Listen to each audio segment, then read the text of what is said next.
para discutir as oportunidades, os riscos, as métricas e a mitigação com um olhar muito apurado do mercado e de quem está fazendo acontecer. Por isso, gostaria de convidar a senhora Kathleen Krause, chefe adjunta do Departamento de Regulação Prudencial e Cambial do Banco Central, a senhora Ângela Pinhatti, Head de Sustentabilidade da Natura Co. Latam, o senhor César Bock, diretor-presidente do Banco Corporativo Sicredi, e o senhor Nabil Kadri, superintendente do meio ambiente do BNDES. Bem-vinda.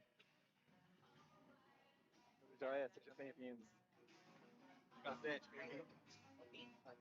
Bem-vindo, bom dia, tudo bem? Em cima da hora.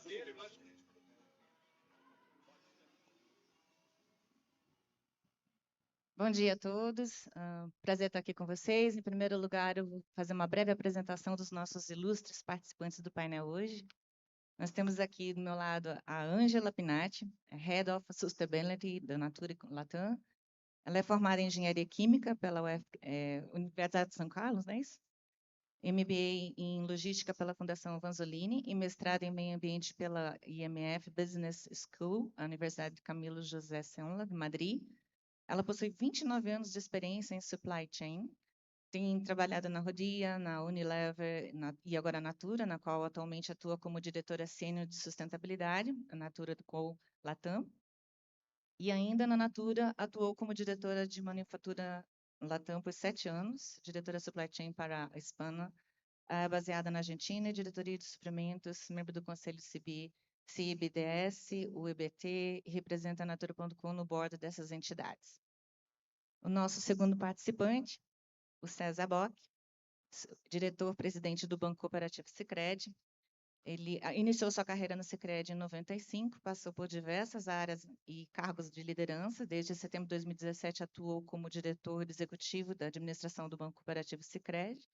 E desde fevereiro de 2019, acumulou as funções de diretor vice-presidente executivo de administração do Banco Cooperativo Sicredi, membro do Conselho Deliberativo da Open Finance do Brasil, de 2020 a 2022, e em agosto de 2022 foi indicado pelo Conselho de Administração do Sicredi, com participações iniciais como diretor-presidente do Banco Cooperativo Sicredi e diretor executivo das empresas situadas no Centro Administrativo Sicredi. É membro também do Conselho Deliberativo Multicop, do Fundo de Pensões Multipatrocinado.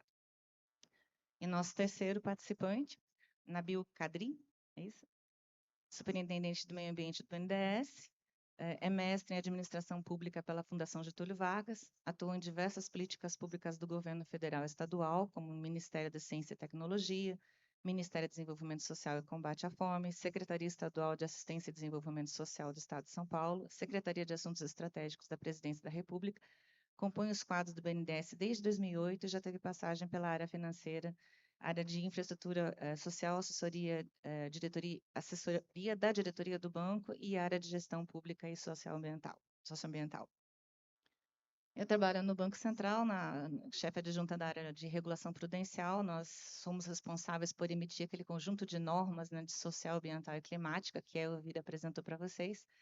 Eu não vou falar muito aqui sobre o Banco Central, porque a Elvira já fez uma exposição brilhante. Antes dela, a diretora Fernanda também já passou as diretrizes do Banco Central, mas, como vocês podem ver, o Banco Central está bastante dedicado e intenso nas discussões com as várias áreas envolvidas nessa sistemática super interessante que é a sustentabilidade, porque dentro das competências do Banco Central, nossa preocupação não é exclusivamente com os riscos e a gestão dos riscos, mas também com a responsabilidade que as instituições têm na promoção de um sistema financeiro sustentável e os desdobramentos disso é uma economia sustentável. Então, hoje, o nosso painel ele tem o objetivo de explorar as oportunidades do mercado associado à sustentabilidade. Nós pretendemos abordar os riscos inerentes, as métricas relevantes para avaliar o progresso e as estratégias de mitigação, trazendo um olhar de mercado para oferecer insights valiosos, tanto para investidores, empresas e reguladores que estão todos juntos em busca de uma transição sustentável de sucesso. Eu pretendo fazer para cada um dos participantes 2 perguntas, uma pergunta individual específica para cada área onde vocês atuam, no final uma pergunta genérica para todos responderem, e se tivermos tempo no final do painel, a gente pode abrir para perguntas do público presente, ok?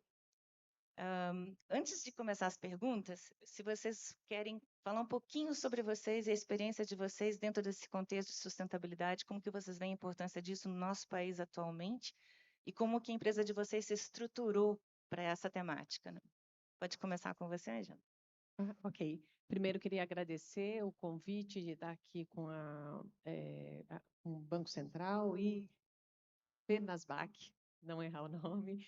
É um prazer enorme. A Natura sempre teve sustentabilidade como um valor. Então, até olhando aqui a retrospectiva da professora, para a gente acaba sendo fácil falar sobre sustentabilidade, porque isso sempre direcionou os negócios da empresa. Atualmente, a gente sempre fala que nosso desafio é transformar desafios socioambientais em oportunidade de negócio. Então, sustentabilidade, ela faz parte, está intrínseca ao negócio da Natura, não é uma pauta adicional, né? A gente, como exemplos aí, a gente vem desde o ano 2000, mais ou menos, dos anos final de 1990, 2000, a gente vem trabalhando com a Amazônia como uma grande inspiração, fonte de desenvolvimento de novos ingredientes bioativos e também a fomento de trabalho desenvolvido com as comunidades ribeirinhas. E atualmente a gente tem aí mais de 10 mil comunidades, 10 mil famílias e 43 comunidades aí, das quais a gente compra ao redor de 45 bioativos. A gente foi pioneiro em reportes dentro do Brasil, o uso do GRI, então, acho que de uma forma muito geral, é confortável estar numa cadeira de sustentabilidade numa empresa que entende sustentabilidade como um valor e que faz parte do negócio, né? Eu acho que esse é o grande diferencial da Natura. Obrigada. Realmente é inspiradora a empresa. César, Obrigado, bom dia. Agradecer o Rodrigo aqui pelo convite. Parabéns para a Fenasbac pelo evento. Estávamos no evento em Vancouver, de Conferência Mundial das Cooperativas, e de pronto aceitei. Obrigado, Rodrigo, por viabilizar aqui esse momento.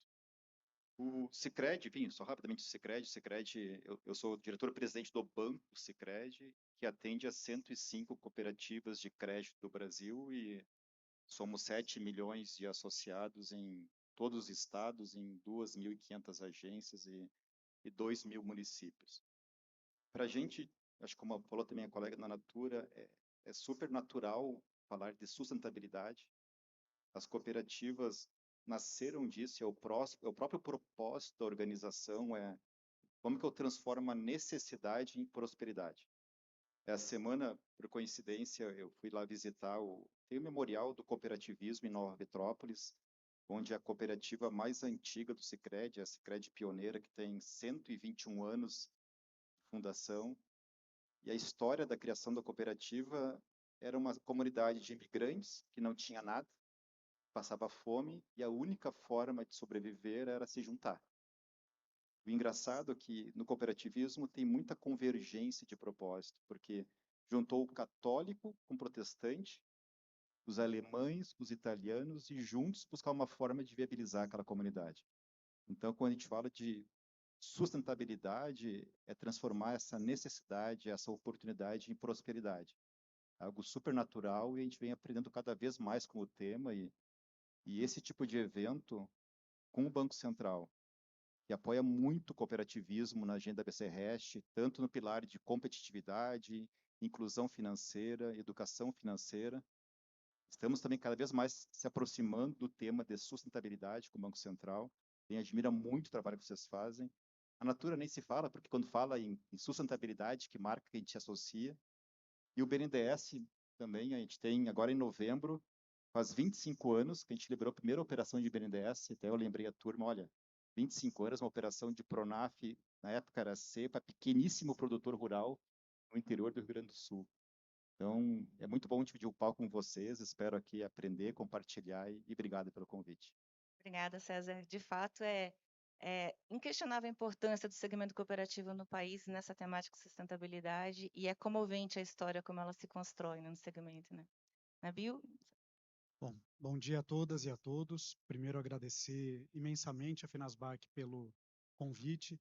E, Kathleen, para dividir com vocês, apesar de não estar na mini biografia, eu estou muito honrado de estar aqui hoje porque eu já fui colaborador, trabalhei no Bacen durante alguns anos ali na equipe da Gerim, junto com o Maurício Gaiarsa, que já está aposentado, o Márcio Nakane, a Tarsila Afanassieff, não sei se eles estão assistindo, Tarsila e Márcio, eu sei que vocês estão na ativa, se estiverem me vendo, muito bom reencontrá-los aqui no Bacen e retornar a casa nesse convite hoje, nesse seminário.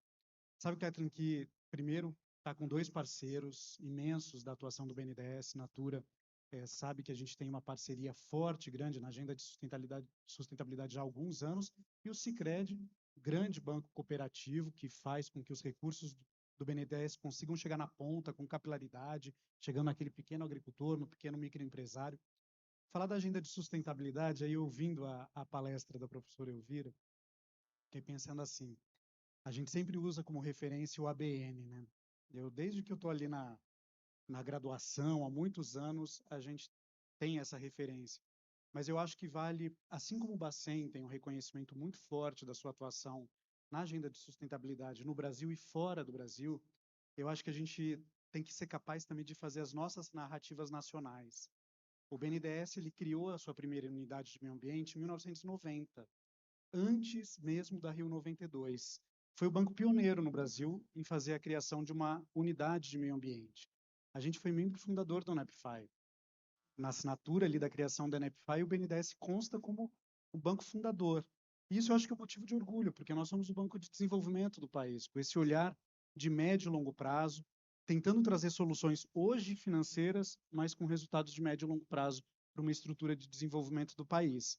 E aí eu divido essa história do banco em três grandes blocos. O primeiro, que é nesses avanços institucionais. Então, a criação dessa primeira unidade, ali na década de 90, para lembrar, do ABN foi em 2001, 11 anos depois. A gente fez a PRSA, todo mundo sabe, né? Política de Responsabilidade Socioambiental, a PRSA famosa, da resolução que foi substituída no ano passado.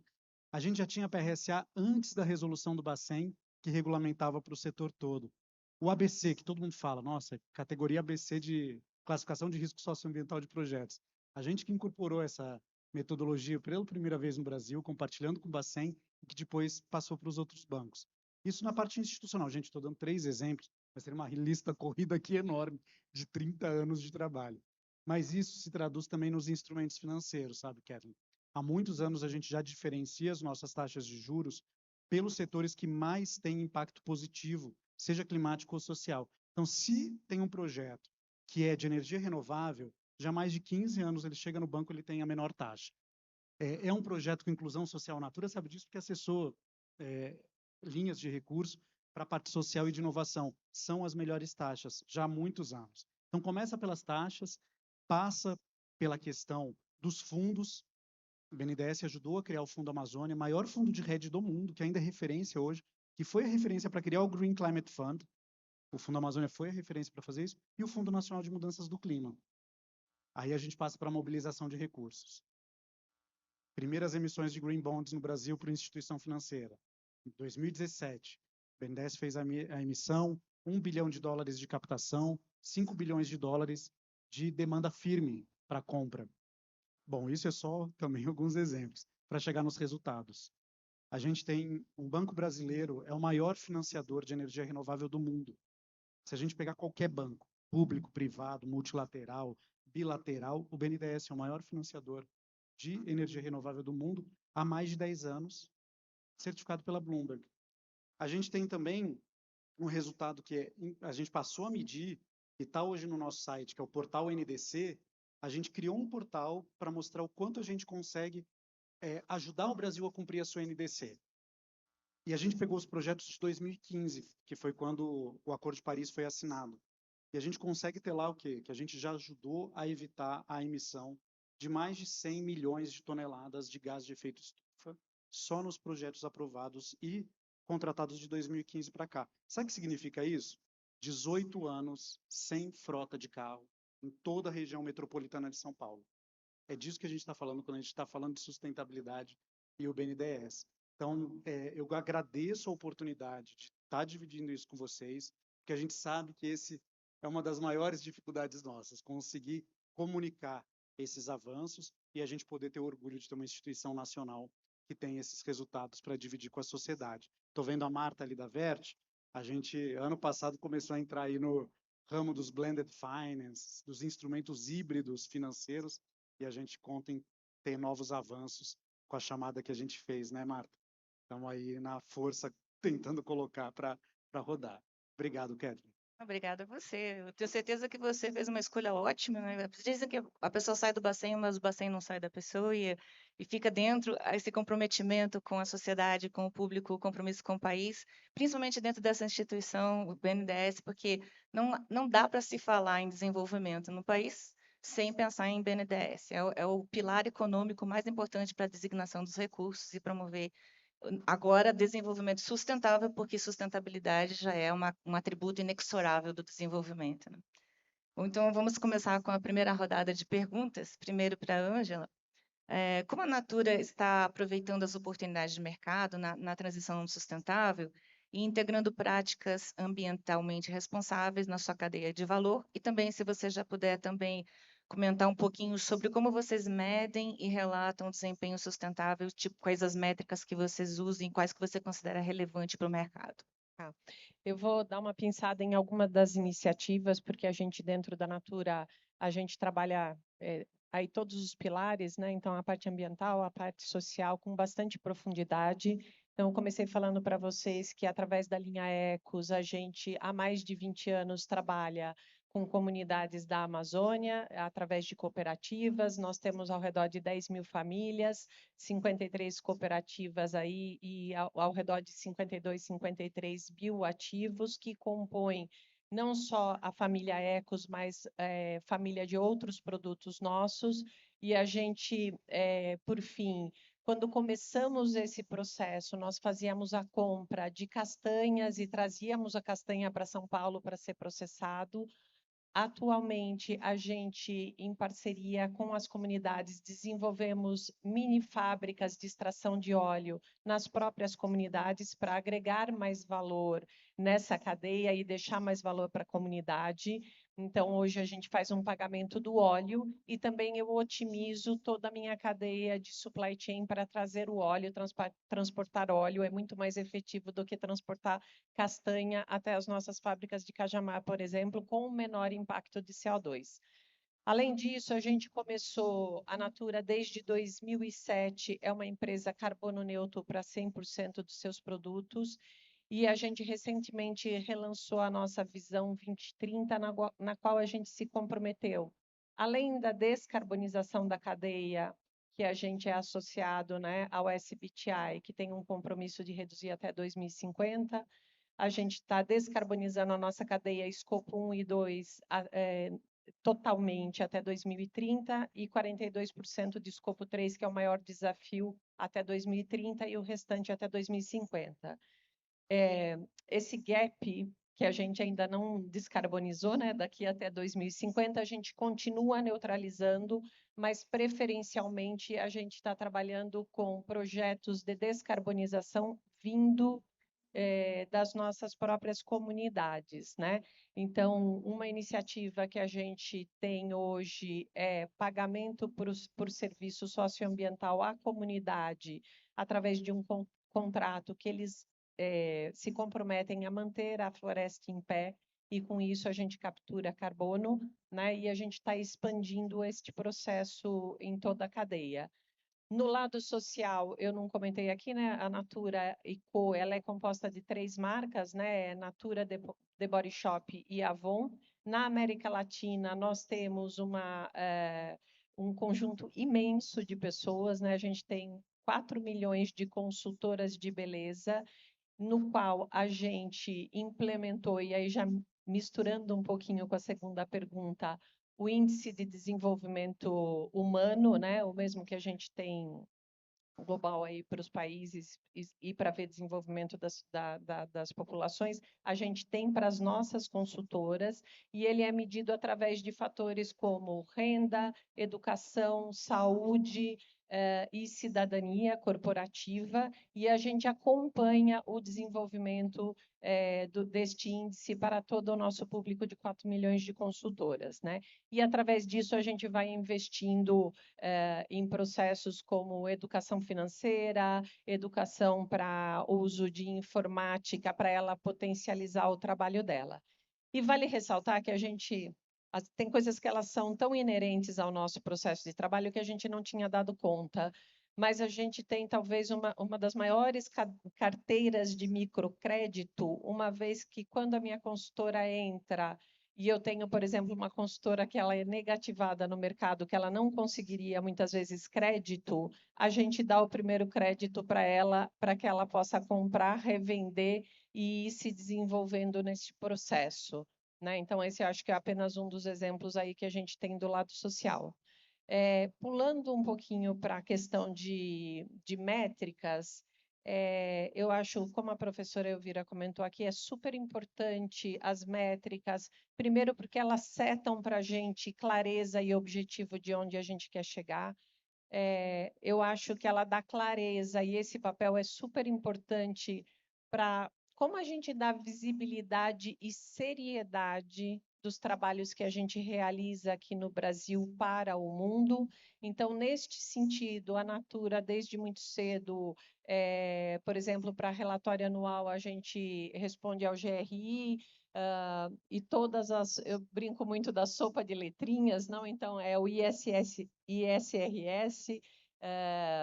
que é o Standard de Sustentabilidade, tem todos os seus padrões, o IFRS, atualmente a gente já está vendo as normas aí que recém saíram, né? ISRS S1 e S2, que apontam os impactos financeiros para os riscos de sustentabilidade, a S1, curto, médio e longo prazo, e a S2, também essa visão financeira, que conversa muito com o TCFD, dos impactos financeiros para os temas climáticos.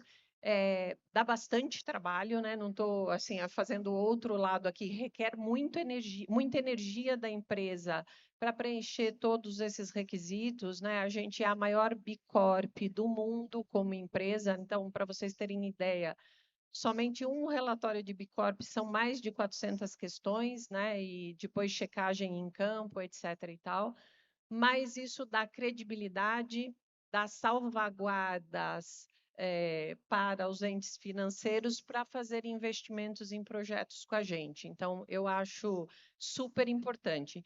E, por último, o que eu queria acrescentar é que a gente, ao longo do tempo, a gente foi desenvolvendo uma ferramenta que é o IPNL, que é o Integrated Profit and Losses Accounting, que nada mais é do que o balanço financeiro de que toda empresa já está acostumado, mas a ele a gente acrescentou e monetizou todas as externalidades do ponto de vista social e ambiental. E a gente reportou, então, no ano de 2022, para cada R$1 de receita que a Natura teve, eu causei um impacto positivo, social e ambientalmente, de R$2,7. E a gente tem uma ambição de, até 2030, para cada R$1 de receita, eu gerar R$4 de impacto socioambiental. Então, é uma ferramenta bastante completa, ela atende aí muito dos aspectos de vários reportes, vários disclosures financeiros, mas ela também serve internamente para a gente direcionar os nossos investimentos, olhando quais são os melhores projetos para dar os retornos socioambientais que fazem parte dos compromissos públicos da nossa organização com a sociedade. Brilhante, Ângela, muito bacana essa exposição. Você falou da sopa de letrinhas, né, da TCFD, as recomendações dessa Task Force sobre Disclosure, elas foram muito bem acolhidas dentro das instruções do ISSB, né, na ferramenta do IFRS, divulgadas S1 e S2, em que agora ficam padronizadas de forma obrigatória e também acolhidas no Brasil, na regulamentação do Brasil, o CVM já acolheu, o Banco Central vai alinhar, que essa transparência das informações, não apenas das instituições financeiras, mas de todo o segmento, né, que trabalha no Brasil, todas as partes dos setores da economia alinhados nessa publicação e transparência, de uma forma comparável, né, e de uma forma séria, evitando o greenwashing. Então, esse comprometimento sério é muito importante e o Banco Central vê com muito bons olhos que não apenas o segmento financeiro caminha nessa trajetória, mas é acompanhado por setores da economia. E como a Elvira muito bem colocou no final da palestra dela, o sucesso dessa transição, né, sustentável depende de uma ação coordenada. Então, o Banco Central não é uma andorinha que vai fazer um verão sozinho, ele precisa de aliados e esses instrumentos divulgados pelo ISSB, acolhidos pela CVM, reproduzidos pelas empresas comprometidas como a Natura, são muito bem-vindas no mercado e são muito clarificantes, esclarecem muito para os investidores. Agora, para o César, falando um pouquinho sobre o Sicredi, né? Como você vê que seriam as estratégias que as cooperativas de crédito poderiam adotar para mitigar riscos e também para fomentar oportunidades no contexto das finanças sustentáveis? Vamos começar com as oportunidades. Eu enxergo 3 pilares que sustentam essas oportunidades para o cooperativismo no Brasil. Falo além do Sicredi, as próprias cooperativas de crédito. Primeiro é a questão da atuação local. Contrariamente ao mercado, as cooperativas continuam expandindo muito as agências. Só o Sicredi, esse ano, nós estamos abrindo 250 novas agências. Muito no norte do Brasil, no centro-oeste também, em outros estados. E para a gente, a agência não é para questão transacional. Transacional tem internet, quem escolhe o canal digital, de fato, é o próprio associado e temos que investir muito em tecnologia. Mas a gente fala muito que é uma posição de marca, é uma relação de longo prazo com a comunidade, uma relação que veio para ficar. A gente contrata colaboradores da região, a gente tem processos de prestação de contas que são no mínimo anuais com toda a comunidade nas assembleias. Nós temos um processo de abertura de agência a partir de 2.300 habitantes, onde o mercado financeiro tradicional, olhando o ponto de equilíbrio e rentabilidade, no mínimo é 8.000 habitantes. Mas o Brasil hoje, 90% dos municípios têm menos de 10.000 habitantes. Brasil. E essa questão local das cooperativas, ela consegue facilitar muito o fluxo do crédito. Porque tu conhece a região, conhece a reputação das pessoas, tu conhece a informalidade que realmente existe no Brasil, tu conhece a questão da indicação, um indica o outro, é quase um aval digital, um aval de, olha, confia, abre a conta no Sicredi que eu endosso a abertura de conta. Isso viabiliza que a gente consiga crescer a carteira de crédito em torno de 20% a 30% ao ano com uma inadimplência super controlada. Pela questão local, pela questão de redução de assimetria de informação. Então, a questão física para a gente é muito importante. É uma questão de longo prazo, é uma questão de exploração de riqueza, uma questão de como é que eu olho aquela região e consigo identificar cadeias de valor que funcionam e consigo fazer o motor girar. E daí vem o segundo pilar, que é o crédito de fomento. Entra muito a parceria com o BNDES e também com outros multilaterais. Porque tem o crédito de consumo, que é importante ter, o cheque especial, o cartão de crédito consignado, mas a diferença que as cooperativas fazem é no crédito que gera investimento, seja no agro, seja na pessoa jurídica. Nós fizemos um estudo em 2019 com a FIP, até para atender provocações do próprio Banco Central, tá, mas como é que a gente transforma toda essa questão mais filosófica do cooperativismo em resultado? Nós contratamos a FIP para analisar mais de 30 anos de história do Brasil, de municípios com ou sem cooperativas, o método econômico lá que é diferenças por diferenças. Os resultados foram impressionantes, porque onde tem cooperativa de crédito, tem 15,7% mais empreendedores. E esses 15,7% mais empreendedores geram 6% a mais de emprego formal e impactam no PIB do município em 5,5%. Cada R$38 mil de crédito de fomento é um emprego gerado. Então, nós acreditamos muito no crédito consumo, é importante ter para manter competitivo, mas o crédito de fomento como uma forma de viabilizar o crescimento. Isso é verdade no agro, a gente é muito forte no agro, a gente é o segundo maior player do agro no Brasil, mas um segmento que vem cada vez mais apostando no cooperativismo como alternativa são as pequenas e médias empresas. Nós temos aqui cerca de 1 milhão de associados, pessoa jurídica, no Sicredi, 750 mil são pequenas e médias empresas, 200 mil são microempreendedores, é MEI. Isso tudo viabiliza que a gente consiga gerar esse impacto social e positivo. Não adianta, o social não anda sem o econômico. Uma coisa alimenta a outra. E daí, o terceiro pilar que a gente fala que sustenta as oportunidades é uma atuação em rede. Muito foi verdade até então, olhando a relação interna entre as 105 cooperativas, nosso centro administrativo, a nossa fundação, traz toda a especialidade, a técnica nos processos de mensuração, redução, neutralização de carbono, os relatórios todos, enfim, que isso torna a governança forte das cooperativas. E também, cada vez mais, a gente tem que contar com os parceiros. O BNDES de longuíssimo prazo, sem o BNDES a gente não conseguiria que o crédito chegasse a taxas que viabilizassem um negócio para longo prazo, viabilizasse aquele negócio gerar realmente riquezas e pagar os empréstimos e financiamentos e gerar economia local circular. Cada vez mais também com multilaterais. Daí, quando a gente se relaciona com a FC, com o BID, com o Proparco, com o DEG, tem o fundo japonês que está no Sicredi hoje, inclusive, lá que é o JICA, e a gente tem que avançar cada vez mais com métricas, com riscos também externos à avaliação. Ano passado foi que a gente fez o rating da Sustainalytics no Sicredi para avaliar as questões de governança, a parte social e a parte também ambiental. Nós ficamos no melhor classificado no Brasil em bancos de varejo, gestão financeira de varejo, porque tem que ser legítimo, tem que ter alguém de fora que olhe que nós estamos consistentes nas práticas também com os processos e governança.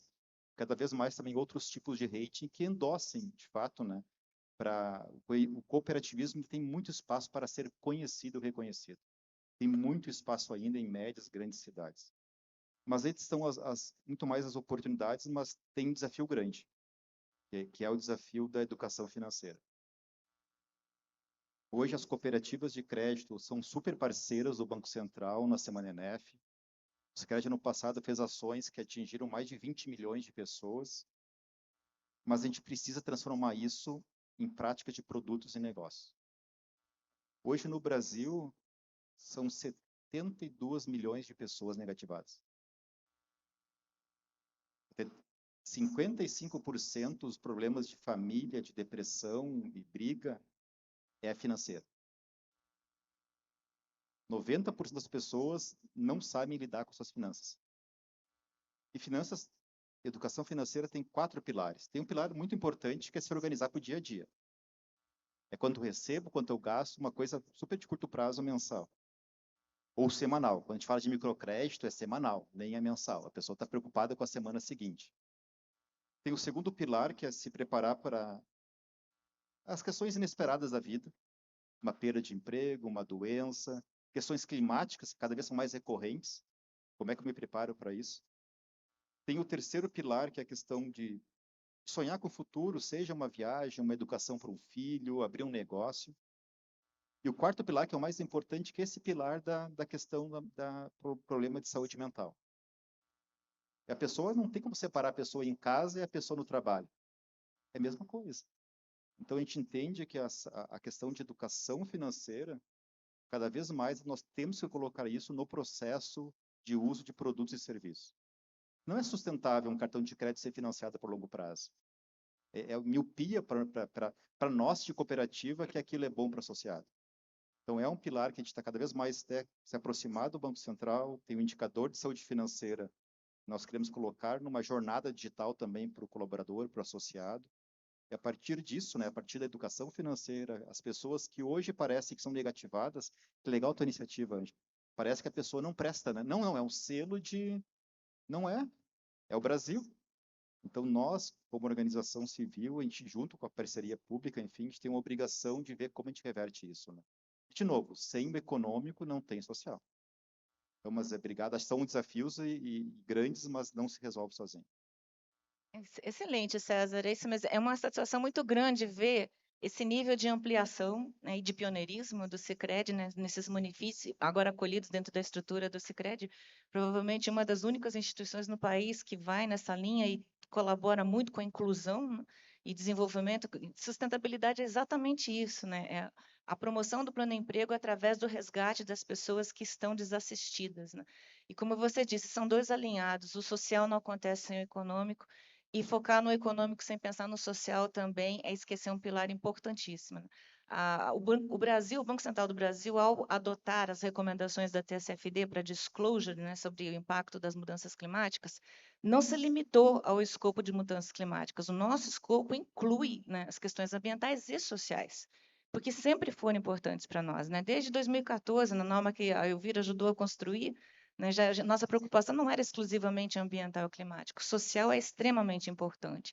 Então, ter parceiros no segmento cooperativo que, aliado ao Banco Central, colocam essa agenda para frente é muito gratificante. Obrigada, César.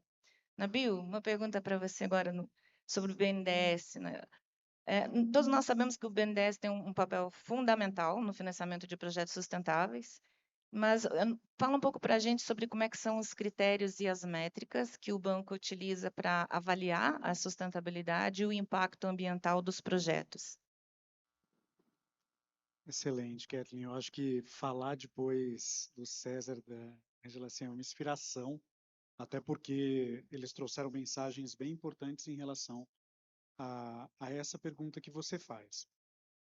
Como eu havia comentado ali naquela minha fala inicial muito rápido, o banco ele tem esse histórico de conseguir fazer alguns pontos prévios à chegada dos projetos. O BNDES, por ser um banco de desenvolvimento, ele tem essa capacidade de ser a ponte entre as políticas públicas e o setor privado, entre os objetivos do desenvolvimento nacional e o acesso ao crédito para que eles sejam viáveis. Então, com base nisso, já há muitos anos, já desde do início da existência do banco, há 70 anos, a gente tem um fluxo de planejamento estratégico interno que coloca ou aponta esses setores, e aí num olhar ainda de setor, que precisam ter uma maior atenção, que precisam ser melhor desenvolvidos, que precisam ter um aporte de recursos para causar essa transformação positiva no país. Então, os projetos que acabam chegando ao banco, eles já chegam com uma visão das linhas e dos programas que são formulados para estimular que esses projetos sejam estruturados e, posteriormente, financiados. A gente tem atuado também já há alguns anos, pelo menos nos últimos 20 anos, no processo de estruturação de projetos que vão ser encaminhados, por exemplo, para a questão de concessões ou PPPs e que depois vão ser financiados por consórcios de bancos nacionais, internacionais, o próprio BNDES. E olhar para essa carteira que está sendo estruturada é compreender também quais são esses setores que estão sendo desenvolvidos. Então, hoje, se a gente pega nesse nosso trabalho, boa parte do portfólio o quê? São ativos ambientais, então a gente está falando de gestão de serviços de parques nacionais, a gente está falando de gestão e manejo florestal sustentável em grandes florestas nacionais, a gente está falando de saneamento. Eu acho que assim, a gente não se indignar com a agenda de saneamento, com a pauta de saneamento, hoje, é a gente não perceber o que está acontecendo. É uma agenda ainda do século XIX, do fim do século XIX, início do século XX, lá, 1880, 1900, e que até hoje a gente não conseguiu resolver como sociedade.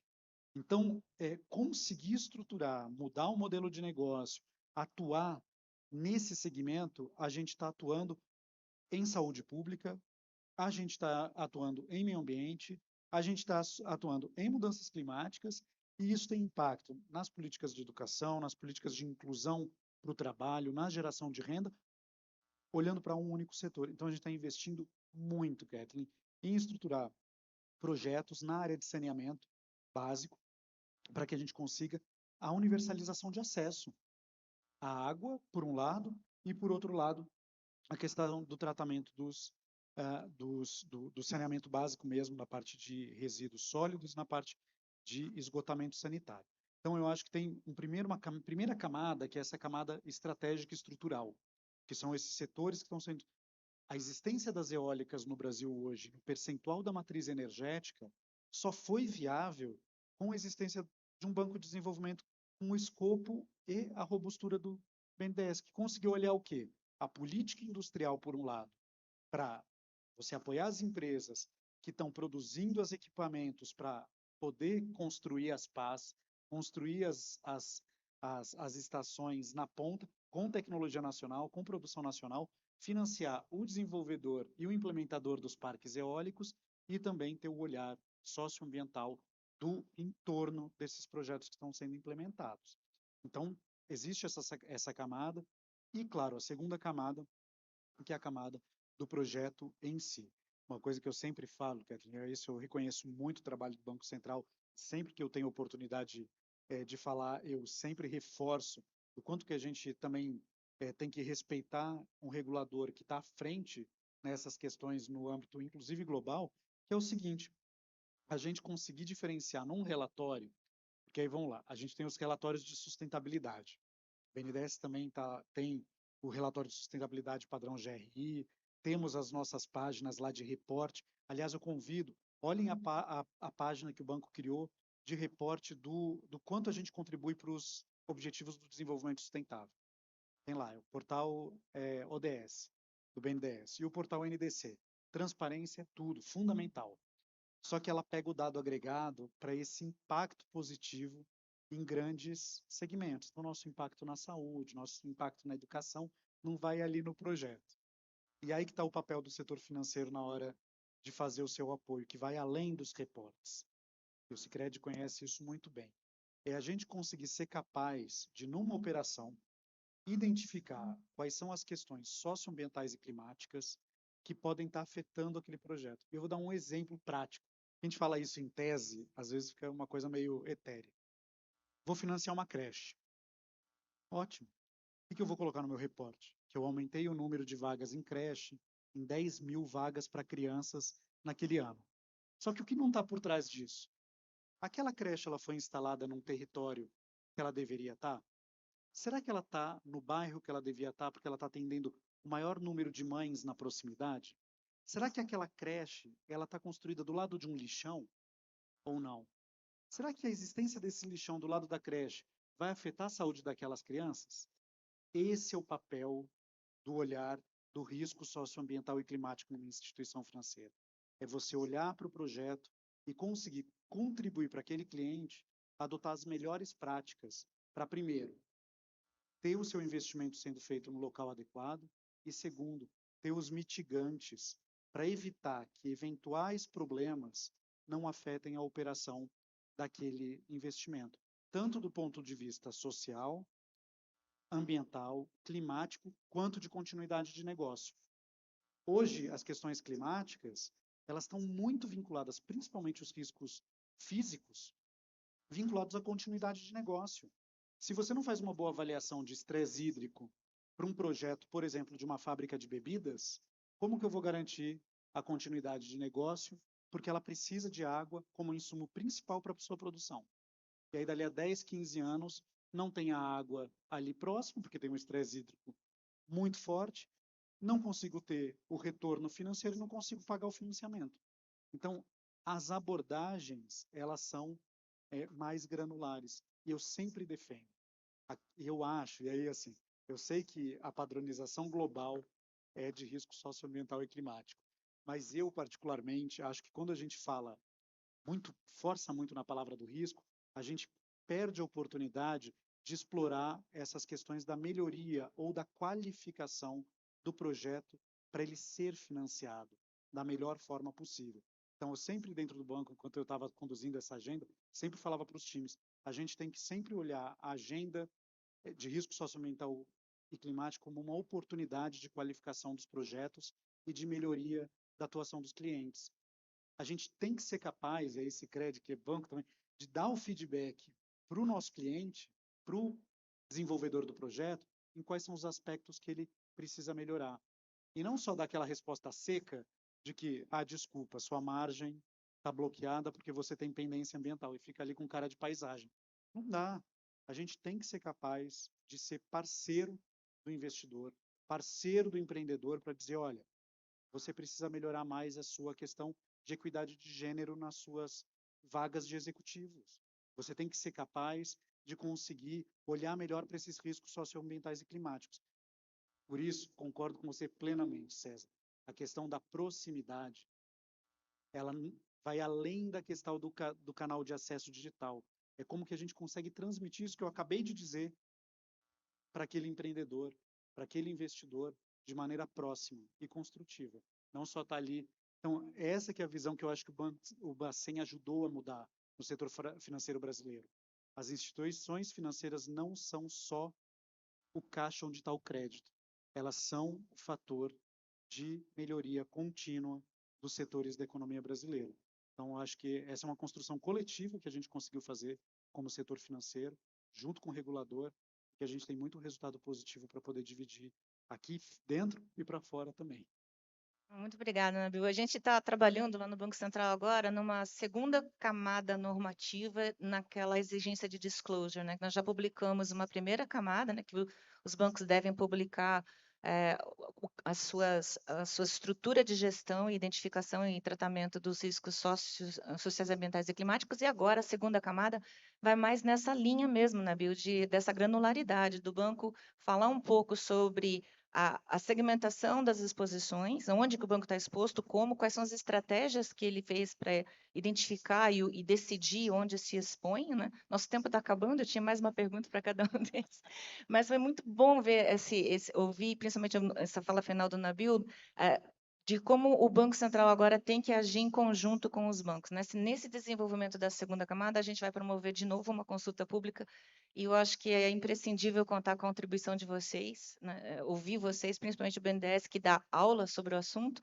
porque os bancos vão passar a ter que publicar as suas metas no mercado de transição, considerando os aspectos sociais, né, e não só climáticos, e as métricas e indicadores para atingir essas metas, não só as internas do banco, né? Eu não uso mais copo plástico, etc., ando de bicicleta, mas como ele faz isso no financiamento de quem precisa atuar no mercado de transição, uma transição comprometida e responsável. E o banco só consegue fazer isso indo lá no cliente e sabendo exatamente como é o projeto dele, ou seja, como é que tem que ser o know-how, né, do banco, a gama de conhecimento que o banco tem para fazer uma decisão de negócio, para apoiar um projeto, para incentivar, para ajudar, para auxiliar, não só bancar o caixa, né? Tem que ser, de fato, um consultor. Então, o nível de profissionalismo que o serviço financeiro vai ter que explorar nas próximas décadas é imenso, e eu vejo isso com muita felicidade. Que bom que a gente tem um BNDES com todo esse know-how que já vem atuando dessa forma há muito tempo para ajudar nessa trajetória. Infelizmente, a gente esgotou o nosso tempo, mas eu espero que todo mundo aqui tenha acesso às pessoas durante o coffee break. Eu, particularmente, tenho muitas coisas ainda a perguntar e nos colocamos à disposição da plateia durante o intervalo. Muito obrigada. Okay, obrigado, gente. Obrigada.